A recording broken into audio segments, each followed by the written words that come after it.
Puerto Rico is a place near and dear to me. My wife is Puerto Rican, and over the past 30 years,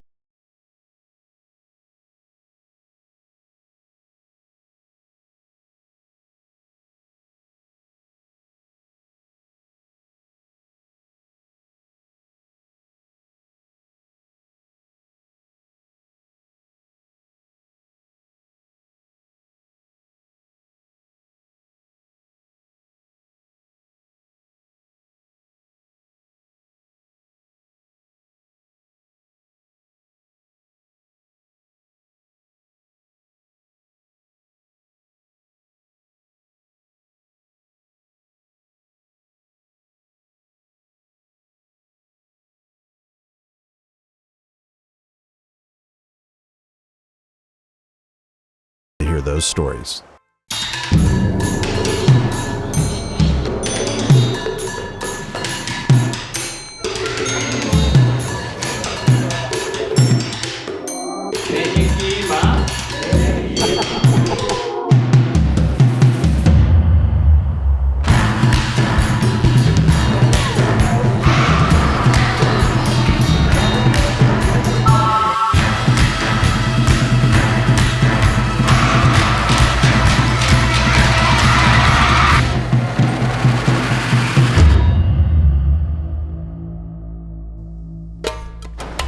We're first traveling east out of San Juan to Loíza, a unique community that's ground zero for coastal erosion, another component of climate change. Ada Monzon would like us to see that firsthand. She's the first female meteorologist from Puerto Rico and the founder and president of the Eco Exploratorio Science Museum of Puerto Rico, which focuses on science education and climate change awareness. Her accomplishments in the science world are too many to list here, and she's agreed to meet with us in Loíza to discuss how climate change is impacting Puerto Rico across all fronts. Every time I come here, I see less sand space, and that is very sad. This is irreversible. The sea level is rising, and there's nothing that we can do to control it. I think one of the things that everyone loves about Puerto Rico is just the natural beauty.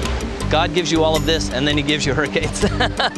Yeah, we have hurricanes, we have earthquakes, we have tsunami, we have volcanoes nearby. I mean, the Caribbean is never bored. Maria, the first Category 5 hurricane in 100 years, devastated Puerto Rico and the surrounding islands. It has been blamed for nearly 3,000 deaths and almost $100 billion in damages in Puerto Rico alone. What happened right afterwards? I mean, were you guys able to broadcast? How did people get their news? We were lucky because we had a very big antenna tower, Right. where we had, some of the capabilities Right. to communicate. Right. But there was a point when we ran out of diesel, and so the generator, was not working, Stopped, so yeah. we had to stop. And then you have a desperate, external diaspora who cares about their island and just trying to figure out, sort out what's going on. It was very difficult. First of all, because you have the traumatic event. You are still recovering from what you just suffered after 36 hours of tropical storm winds and hurricanes. And then you're faced with destruction. There's not one leaf in any of the trees. And then you see damage, and then you hear desperation. You lost your main lifelines. You lost electricity, and then you lost, the communication capabilities. Right. So everybody needed a hug. Everybody needed water, food. They needed hope. What I realized in visiting a lot of people is that you found help next door. So many of the communities kind of came together themselves. The heroes are the community leaders and the communities. The ones in the mountains, the harder Right. to access, Yeah. or the ones that had the most damages along the coast, they had to survive on their own. I'm not telling you something you don't know, but Hurricane Maria is not the last hurricane to hit Puerto Rico. Is there any bright, silver lining? There have been positive steps to make sure that history does not repeat again. As you may know, German Watch declared Puerto Rico as the most vulnerable of the world. So we are victims already of climate change. Catastrophic events, to recover from that takes years. What really concerns me is that in this climate change environment that we are in, it's not going to take another 100 years to get another Category 4 or 5. It may be this year or it may be next year. I don't know. Yeah. But I know we have to stress how important it is to be prepared, how to be resilient, and how to adapt to these changes. It feels like it should be a priority. Thank you for the work that you do on educating us and everybody. Thank you. Thank you for letting us tell our story.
An hour wind.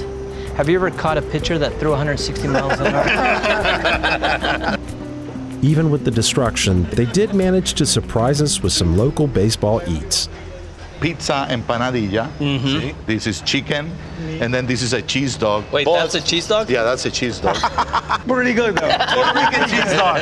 Can we try it? Can we try Oh, something? we can try it. We Okay. can try it. I'm gonna do the acapurria de carne. I better have the chicken because of my wife. She may see this. If she sees this, I'm gonna be dead. So, ¿Qué te parece? ¿Qué te parece, Cholito? ¿Qué te parece? And everybody's standing up. And then everybody, Everybody's standing up. Seriously, everybody's standing up over here and sing. That's what I love about Typical. Puerto Rico, because every town has its own thing. Yeah. Carnival, they have their own mascaras, Yeah. you have your own música, you have your own art. As they say, Puerto Rico is baseball, and according to Pudge, the fans are what make this stadium. So it's no surprise that even after a decade of living in the States and playing for the Texas Rangers, after Maria hit, Pudge returned home to help Raul and support the island they love. I never forget this. When we came on the plane, the pilot said, I'm gonna bring the plane 3,000 feet. We're gonna go around the island. So before we landed in San Juan, and I'm not kidding you, it was like a big ball of fire comes through, 50 years behind. We went like this. And you know, they knew more than us. Really? Because we did not have any communication. Everything was going to the States, but here we just could not see. Raul, Look, when you came in the first time to the stadium, after with all this history, yeah, very sad, very, very sad, because of the stadium, but also the community, and it was destroyed. You know. Did you feel like it was your responsibility because you are part of the heart and soul of this community? Well, yes, we wanted to be there for the community, but we wanted to do it organized. This man right here, right after he went out. He went out to helping people, and he's still doing it today. Because even though there's 3 years ago, there is some places still in the island That needs been need suffering help, by that the they need storm. help. We drive semis, like containers, to the center of the island. It's unbelievable how hard it is to get to places like that. And then when you get there with waters, you can see the desperate of the people. I mean, baseball is baseball, you know, and How was taste like baseball? tastes like baseball. That's what we say. But that there is a need for supplies, but there is also a need to strengthen the mental health of the people. And it's not the same thing than I giving you the supplies than Pudge giving the supplies. That's why Pudge coming in and going to the mountains and going to the people and giving the cases. He is a hero in Puerto Rico. And you get to see their faces and all that stuff. And I wasn't the only one. I mean, it was a lot of people. I mean, talking the Posada and Laura, his wife, Ricky Martin, and Carlos his family, Delgado, Carlos Delgado, Alex Cora, all of us. I think, Raul, both you and Pudge, you guys spend a lot of time as ambassadors to the rest of the world through baseball. So something like this after Maria, what did you find out about yourselves? that's a tough question because we've always been working with the community. But what we learned was we don't know how bad our people are until we go up to the mountains and we see what we saw. They are in need. And that has to continue. That's why Pudge said we have to continue. This isn't a post-Maria thing. This is a now thing. Well, this is a now thing. Puerto Rico is a family. See. Because if you see, Puerto Rico is 100 by 35. It's very small. Raul has his own family. I got my own family, but Raul is like my family. We all like so close together. When you come inside, you say hi to everybody. Everyone knows you, whatever. Everybody knows You talk about the community and the family and stuff like that. It happens inside the baseball stadium. It happens outside in the community. It's because that's Puerto Rico. That's how we are. So, and I will say, I'm part of the family now. No, seriously, my Puerto Rican family, they treated me almost from day one like I'm part of the family. Yeah. And really, on behalf of my Puerto Rican family, thank you, Raul. Thank you, Pudge, for what you do Thank you. for this island, for the people. Thank I you. appreciate it. Did you know that they call him El Flaco? Why? What? Almost as important to Puerto Rico as baseball is coffee.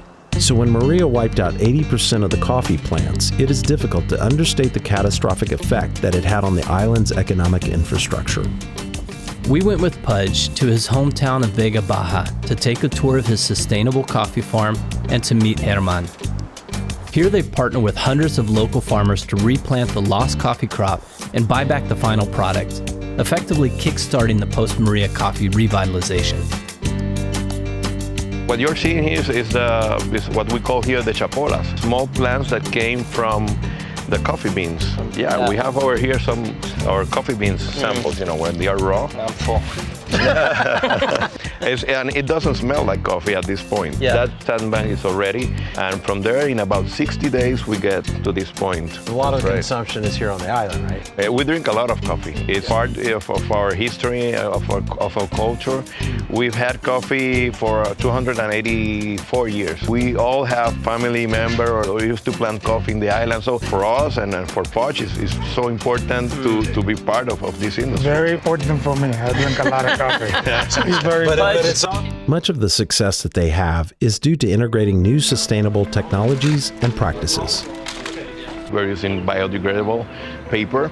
We can reuse the trays, and the farmers are using to produce other crops. And also, it's very light. We needed to plant a lot of coffee plants after hurricanes because we lost about 20 million coffee trees. If we were going to replant 20 million trees, we needed to do it efficiently, fast, and with good quality of plant. We just looked around for technology that was available to other crops, and we adapted to the coffee plants in the island. It's surprising. There's a little bit more technology than one would think. That's why he's the boss. Well, take us through the rest of the process. Let's go. Thanks. The efficiencies gained here are critical since a coffee plant takes about 3 to 4 years to reach maturity. How many plants are we looking at here? Here we're looking about 500,000 coffee plants. I'm glad we didn't have to count them. From seedling to the time that you actually have a planted plant is how many days? From the day we planted in the sandbank to having a fully grown plants ready to be planted in the field is about 160 days. Our people, they plant it very carefully because if the root gets bent when they plant it, they will die about a year after it's planted. Kidding. This is why we take so seriously to do it right. Post-Maria, are you feeling a lot of pressure to get the coffee industry back? We take very seriously the socio-economical impact that this has in the mountains of Puerto Rico. There's a lot of families that depends on coffee, a lot of other crops that depends on coffee to be able to produce, and the whole economy of the mountain depends on coffee. And what we did was we donate based on buying one of my coffees in the supermarket, and we donate one of them. We produce all this because it was great to keep helping the economy. And we're very proud of that because this year we're gonna start picking coffee from those plants that were donated back then. So how many plants did you donate, do you think? Well, it's about 50,000. So wow. Where we are right now is very special to you because this is Vega Baja. This is my town. Yours, Actually, I grew up right down the street, not too far from here. What does it mean to you to now be here all these many years later and be able to support and be part of this? Blessed again. I mean, I'm like really lucky to be involved. Having this beautiful coffee farm here is just, it's amazing to see. And I think probably, Herman, the best thing that we have as a group that we all get along good. Yeah. And when you get along good in one room, things like this is going to happen. It's a whole baseball analogy. It's all about teamwork. It's about Absolutely. communication. It doesn't matter. It's not nonprofit, whatever, business. There are always people who can help other people. Basically, that's the key about what we're doing as a company. We helping a bunch of other guys. So for us, that's make us feel happy. The sustainable, community-driven coffee farm is an economic boon to the region and critical part of the post-hurricane recovery. That night, we headed to Dorado for dinner at one of Pudge's favorite spots. We were joined by the owner of the restaurant, an old friend of Pudge's. We got to enjoy some amazing local seafood and experience what it meant to be part of the Puerto Rican family.